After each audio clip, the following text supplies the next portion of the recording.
सायकोसोशलचा question आहे बघा. What are the habit? सवयी म्हणजे काय? तर ते डेफिनेशन लिहायचे आहे बघा.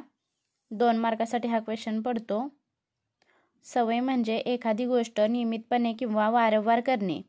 सवयी जाणीवपूर्वक विचार न करता देखील करता येतात. सवयी संदर्भाश्रित असतात आणि त्यांचे शारीरिक, भावनिक किंवा मानसिक परिणाम होतात. ही झाली पहिली डेफिनेशन. दुसरी, असे पॉईंट वाईज लिहिलं तरी चालते. सवय म्हणजे एखादी गोष्ट नियमितपणे करणे.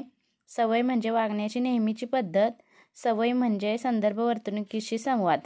अशा आपण डेफिनेशन लिहू शकतो. आणि सवयींचे 2 प्रकार पडतात, चांगल्या सवयी, वाईट सवयी. तर एवढं जरी लिहिलं तरी आपल्याला 2 मार्क मिळतात.